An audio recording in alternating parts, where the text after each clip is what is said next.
पुण्यात्माओं, उसके बाद देखिए एक और मिलावटी पुस्तक गरिमा गीता की, जिसके विषय में कहा जाता है कि हरियाणा के कुरुक्षेत्र में गीता जयंती के दौरान इसकी 1,60,000 प्रतियां बेची गई हैं। इस पुस्तक में जो जानबूझकर मिलावट की गई है, उसके बाद तो आपकी आंखें फटी की फटी ही रह जाएंगी और आप सोचने पर मजबूर हो जाएंगे कि यह पुस्तक छापने और बांटने वालों की क्या वास्तव में ही आंखें फूटी पड़ी हैं, जो इन्हें कुछ भी दिखाई नहीं देता है। पहले देखिए यह पवित्र पुस्तक गहरी नजर गीता में, जिसे परम संत रामपाल जी महाराज जी ने अपने कर कमलों से सतलोक आश्रम बरवाला में लिखा व छपवाया था। इसके पेज नंबर 109 पर सतलोक से ऊपर के लोगों के विषय में स्पष्ट लिखा है कि लोक अनामी जावेगी वहां कोन्या मिले चौबारे, आत्मा और परमात्मा वहां कोन्या रहते न्यारे। अर्थात अनामी लोक में आत्मा और परमात्मा अलग अलग नहीं रहते हैं, क्योंकि अनामी लोक इस भक्ति की अंतिम उपलब्धि है, जहां जाने के बाद आत्मा सदा सदा के लिए परमात्मा में समाहित हो जाती है। लेकिन परमात्मा की इस पवित्र पुस्तक व तत्व ज्ञान के विपरीत काल एजेंट सतलोक आश्रम मैनेजमेंट ने गरिमा गीता की पुस्तक के पेज नंबर 28 पर अंधे होकर लिखा है कि लोक अनामी जावेगी वहां कोन्या मिले चौबारे, आत्मा और परमात्मा वहां भी रहते न्यारे न्यारे। अर्थात गुरुजी तो कहते हैं कि आत्मा और परमात्मा वहां कोन्या रहते न्यारे,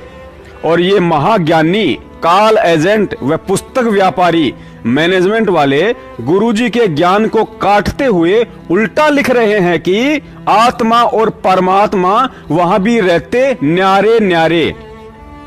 पुण्यात्माओं, यहां मैनेजमेंट वालों की चापलूसी और चमचागिरी में पीएचडी कर रहे कुछ भगत यह कहकर सतलोक आश्रम मैनेजमेंट का बचाव कर सकते हैं कि इसमें मैनेजमेंट की गलती नहीं है, यह तो पुस्तक छापते समय प्रिंट में या कंप्यूटर से टाइप करते समय लिखने में त्रुटि हो गई होगी। चलिए मान लेते हैं कि टाइप करते समय टाइपराइटर से गलती हो सकती है, लेकिन यदि यह पुस्तक गुरुजी ने ही लिखी है तो क्या इस वाणी का अर्थ करते समय गुरुजी ने भी गलती कर दी, जिसका अर्थ भी जानबूझकर उल्टा करके ही लिखा गया है। देखिए पेज नंबर 29 पर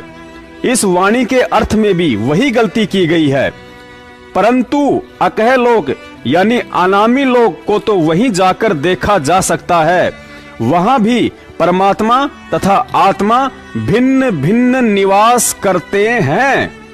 अब भगत समाज ने स्वयं अपनी आंखों से देख लिया है, और देखने के बाद भी यदि कोई गलत का साथ देता है या सच्चाई को आगे नहीं बढ़ाता है, तो भगत होकर उससे बड़ा कोई अपराधी नहीं हो सकता। जो हिसार जेल में बैठे निर्दोष परम संत रामपाल जी महाराज जी की आड़ में मिलावटी पुस्तकों के व्यापारी काल एजेंट सतलोक आश्रम मैनेजमेंट हरियाणा से डरते हुए सत्सेवकों के साथ मिलकर सच्चाई का साथ ना देकर कायरों की तरह सब कुछ आंखों देखकर भी चुप है, और तत्व ज्ञान आधार से ऐसे व्यक्ति सतलोक तो क्या 84 लाख योनियों से छूटकर काल के दूसरे लोक में जाने के लायक भी नहीं है।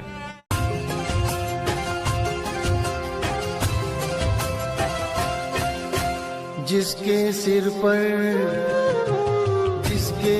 पर कृपा गुरु की, वो दुख कैसे पाएगा। जिसके सिर पर कृपा गुरु की, वो दुख कैसे पाएगा। नाम गुरु जी का जप लेगा, नाम गुरु जी का जप लेगा, जीवन सफल बनाएगा। जिसके सिर पर